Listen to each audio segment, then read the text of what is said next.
Assalamualaikum warahmatullahi wabarakatuh. Selamat pagi, siang, sore, malam, Ibu Nila dan teman-teman semuanya. Sebelumnya, saya izin memperkenalkan diri terlebih dahulu. Saya dari Silkatia dengan NRP 50332411069 dari kelas A. Di sini saya akan menjelaskan tentang perencanaan proyek yang saya susun tentang pendirian pabrik olahan hasil laut di kawasan Pantai Palang di Kabupaten Tuban dengan upaya untuk mendukung program ekonomi biru dari Kementerian Kelautan dan Perikanan. Nah, sebelumnya saya ingin menjelaskan kenapa sih saya mengangkat proyek ini. Yang pertama itu dikarenakan saya itu melihat banyak sekali pabrik-pabrik olahan laut itu kan, tetapi pabrik tersebut itu masih dimiliki oleh swasta. Nah, dengan adanya proyek yang saya susun ini, saya berharap jika nantinya memang pabrik ini itu bisa direalisasikan, itu tuh bisa membuka lapangan pekerjaan bagi masyarakat, kemudian juga untuk meningkatkan perekonomian daerah di Kabupaten Tuban. Nah, untuk pabriknya sendiri ini adalah pabriknya dengan pabrik skala menengah dengan kapasitas produksinya itu di 10 ton ikan di perharinya. Lokasinya itu di Kecamatan Malang, Kabupaten Tuban. Nah, kemudian selanjutnya itu ada analisis kelayakan proyek. Nah, di sini itu yang pertama di aspek pasarnya. Jadi, untuk target pasarnya itu saya menargetkan untuk di pasar lokal terlebih dahulu. Apabila nanti pasar lokal itu sudah goal, saya akan melanjutkan untuk di pasar ekspor karena saya melihat dari pabrik-pabrik olahan laut yang dimiliki oleh swasta di Kabupaten Tuban itu sudah bisa ekspor ke Asia seperti Jepang, Cina, dan wilayah Asia lainnya. Kemudian untuk potensi permintaannya, jadi dengan adanya konsumsi ikan nasional itu yang meningkat, saya harap proyek pabrik ini itu bisa menjadi salah satu jawaban dari dari permintaan masyarakat karena adanya peningkatan konsumsi ikan. Kemudian untuk peluang pasarnya sendiri, eh, kenapa sih kenapa harus susah-susah bangun pabrik? Karena yang saya tahu kebanyakan masyarakat di Kabupaten Tuban itu masih menjual hasil hasil lengkapan lautnya itu dengan bahan mentah gitu. Jadi belum diolah. Jadi nominal atau biaya jualnya itu masih cukup rendah.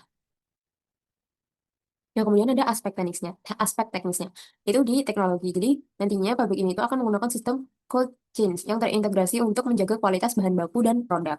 Kemudian untuk sumber dayanya itu di sumber daya manusia, kemudian ada sumber daya bahan baku dan sumber daya pendukung seperti air, listrik. Kemudian untuk metodenya sendiri menggunakan penerapan standar HACCP, yakni hasil Analysis Critical Control Point, dan GMP, yakni Good Manufacturing Practice. Nah, dalam seluruh proses produksi ini tuh sistem produksinya itu berbasis standar industri pangan dan ada pengelolaan limbah terpadu dengan sistem IPAL sebelum dibuang ke lingkungan. Ini limbahnya itu tidak langsung dibuang ke lingkungan, tetapi kita sudah menggunakan teknologi IPAL. Nah, selanjutnya di aspek keuangan. Jadi yang saya tampilkan di sini itu ada aspek keuangan di tahun pertama. Nah, untuk di tahun pertama sendiri, kas keluarnya itu di nominal 17 miliar 840 juta. Kemudian untuk kas masuknya sendiri ada di angka 23 miliar. Dan untuk cash flow-nya itu di angka 5 juta, maaf, 5 miliar 160 juta. Nah, untuk proses perhitungan kelayakan keuangan lainnya itu bisa dilihat di link di bawah sini. Nah, selanjutnya ada di analisis kelayakan proyek NPV-nya. Jadi untuk NPV-nya sendiri itu di angka 1 miliar sekian. Nah, itu tuh dinilai positif dan besar karena sudah lebih dari 1 miliar. Jadi proyeknya itu sangat layak. Nah, selanjutnya ada di IRR-nya. IRR-nya itu dihasilkan ada 18%, di mana 18% ini sangat tinggi dan jauh di atas diskon rate-nya, yakni 10%. Nah, dari sini proyek itu bisa dilihat sangat layak dan menghasilkan return yang tinggi. Kemudian ada ARR. Jadi setelah kita menemukan IRR-nya, setelahnya itu ada di ARR. ARR ini ada di 52%, yang dimana memiliki return tinggi dan akan menarik bagi investor karena nilai ARR-nya ada di 52% dengan penilaian proyek layak secara profitabilitas. Kemudian ada payback period. Nah, di sini itu dihasilkan di 0,97 tahun dengan pengembalian cepat dan resiko relatif rendah dan proyek layak untuk dijalankan. Kemudian ada PI atau Profitability Index. PI-nya itu dihasilkan di angka 1,22, yakni di atas dari satu, yang artinya proyek menguntungkan. Dan di mana semakin besar PI-nya, itu maka akan semakin baik. Di mana proyek ini juga layak secara finansial. Nah, ini adalah untuk rasum keseluruhannya. Dan segala proses, apa ya, segala proses perhitungan dari analisis keuangan dan sampai akhirnya itu bisa dilihat di SPS yang sudah dicantumkan di link di awal. Nah, kemudian ini adalah untuk schedule-nya, ada penjadwalan proyek. Jadi, schedule-nya itu saya menggunakan ada 10 aktivitas. Yang pertama ada studi kelayakan proyek, perencanaan desain pabrik, kemudian pengurusan perizinan, pengadaan lahan dan persiapan lokasi, pembangunan bangunan pabrik, pengadaan mesin dan peralatan, instalasi mesin dan utilitas, rekrutmen dan pelatihan tenaga kerja, uji coba operasional, serah terima, dan mulai operasional. Di sini sudah lengkap dengan durasi dan predesesornya. Nah, di sini ada diagram AON yang juga saya tampilkan. Jadi di AON ini ada start sampai J. Untuk critical path-nya ditampilkan di setelah ini. Nah, ini untuk diagram AOA-nya, sama seperti yang sebelumnya. Tapi ini versi AOA. Nah, kemudian ada analisis kelayakan dari proyek di part analisis part. Nah, di sini analisis partnya sama seperti tadi. Nah, kemudian ini ada versi lengkapnya yang sudah ada expanded time-nya, kemudian ada variansinya. Nah, kemudian di sini ada seperti rangkuman dari analisis PER, yang di mana critical time-nya itu ada di ACEGIJ dengan durasi harapan proyeknya ada di 22,17 minggu dan variansi proyeknya di 0,95. Oh, maaf, variansi proyeknya di 0,91 dengan ini 0,95.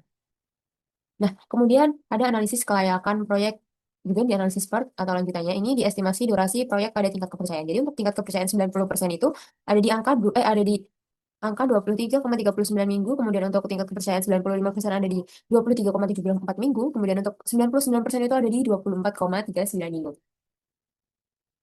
Nah, ini adalah kesimpulan dari analisis PER. Bisa dilihat di sini. Jadi untuk expanded time proyeknya itu eh, kita bulatkan di 23 minggu.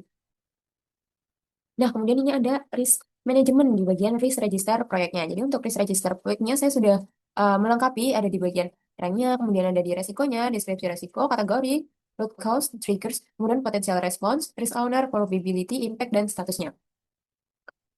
Nah, di sini selanjutnya ada matriksnya. Jadi untuk risk di nomor 1 hingga 5 itu ada di high. Kemudian untuk di risk nomor 6, 8, 9, 10, 11 itu ada di medium high. Kemudian untuk risk 7 itu ada di low high. Kemudian ada di um, risk 12 sampai 14 ada di medium medium. Nah, selanjutnya ada di matriks juga. Jadi ini untuk di matriks ini dengan penjelasan di bagian kanan. Jadi grafik ini itu memetakan 14 risiko proyek berdasarkan probability of failure dan consequence of failure. Tujuannya untuk menentukan prioritas penanganan risiko.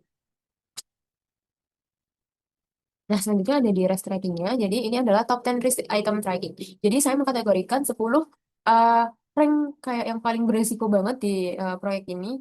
Itu ada di yang pertama ada kondisi tanah tidak stabil, kemudian cuaca buruk, ada pencemaran lingkungan, ada keterlambatan perizinan, kemudian penolakan masyarakat. Selanjutnya ada di fluktuasi harga bahan baku ikan, keterlambatan distribusi material, kecelakaan kerja, kesalahan instalasi mesin pendingin, dan yang terakhir adalah penurunan permintaan produk. Nah, ini adalah top 10 risk item. Selanjutnya ada di Monte Carlo-nya, seperti ini, bisa dilihat. Nah, di sini saya juga mencantumkan link untuk request per proposal yang sudah saya susun kemarin karena beda file, jadi saya cantumkan linknya di sini. Nah, kemudian untuk penjadwalan proyek. Jadi di sini itu diagram AOA-nya ditampilkan lagi untuk crashing. Nah, ini adalah bagian crashing. Ini tabel akselerasinya. Jadi, kebanyakan waktu itu saya sempitkan menjadi kayak 2 minggu saja, 1 minggu, kebanyakan 1 minggu, 2 minggu, paling besar itu ada di 5 minggu. Dengan biaya awal itu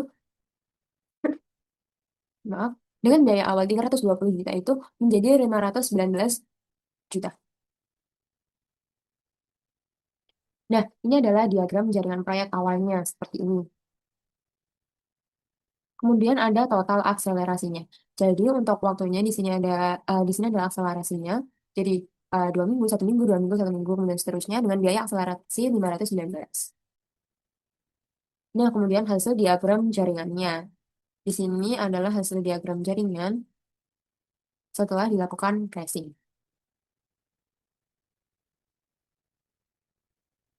Nah, ini adalah setelah dilakukan tracing. Nah, di sini garis edat kritisnya. Jadi garis edat kritisnya itu dari 1 ke 2, 2 ke 4, 4 ke 6, 6 ke 8, 8 ke 10, 10 ke 11 dengan critical path-nya ada di 13 minggu. Nah, crashing-nya itu dihasilkan menjadi 13 minggu dengan biaya akselerasinya totalnya itu 519 juta. Jika dipetakan per minggu itu di per minggunya ada biaya 92 juta.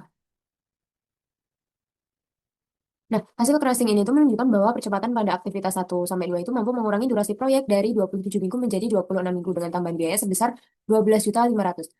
Biaya tambahan tersebut masih tergolong efisien dibandingkan manfaat percepatan waktu yang diperoleh. Oleh karena itu, aktivitas 1 sampai 2 dipilih sebagai alternatif crashing paling optimal karena memiliki biaya akselerasi paling rendah kedua dibanding aktivitas lainnya. Nah, di sini saya menjelaskan terlebih dahulu kenapa saya hanya meng-crashing menjadi 1 minggu. Itu dikarenakan dari hasil crashing sebelumnya atau hasil akselerasi sebelumnya itu saya sudah sebentar. Saya sudah mengkerasinya itu dengan sangat maksimal. Jadi kayak 3 minggu jadi 2 minggu, 2 minggu jadi 1 minggu. Sampai sama kebanyakan itu di 1 minggu. Nah, jadi jika saya ingin mengcrashingnya itu menjadi sekitar 20 mingguan itu, saya rasa itu tidak optimal dalam pembangunan pabrik karena nantinya jika menjadi 20 minggu maka waktu akselerasinya di sini itu maka akan makin kecil. Jika nanti makin kecil itu kayak dirasa tidak apa ya tidak memaksimalkan waktu gitu karena waktu di awalnya itu sangat besar seperti 8 itu sudah menjadi 4 itu menurut saya itu sudah paling maksimal karena sudah dipotong setengah. Jadi menurut saya dengan adanya crashing 1 minggu itu sudah paling optimal dan paling bagus untuk pembangunan proyek pabrik olahan ini, olahan ikan ini. Nah, selanjutnya udah di kesimpulannya. Jadi berdasarkan hasil analisis finansial dan metode pricing, proyek pembangunan pabrik pengolahan hasil laut dinilai layak untuk dijalankan. Hal ini ditunjukkan oleh nilai NPV, IRR, ARRPI, dan payback periodnya yang memenuhi kriteria kelayakan investasi. Selain itu, metode pricing berhasil mempercepat durasi proyek dari 27 minggu menjadi 26 minggu dengan tambahan biaya yang masih efisien. Dan di sini saya juga melihat dari ada resiko-resiko yang sudah saya tuliskan di sebelumnya. Jadi banyak resiko yang didapatkan ketika kita membangun sebuah pabrik. Jadi ketika nantinya di pricing sangat mepet menjadi 20 minggu itu menurut saya kayak kurang optimal nantinya karena pembangunan pabrik dengan skala menengah itu juga kayak membutuhkan waktu yang panjang. Jadi menurut saya paling optimal adalah pricing menjadi 26 minggu saja. Seperti itu. Terima kasih. Sekian dari saya. Apabila ada pertanyaan yang ingin ditanyakan, boleh dicantumkan di kolom komentar di YouTube saya. Terima kasih. Wassalamualaikum warahmatullahi wabarakatuh.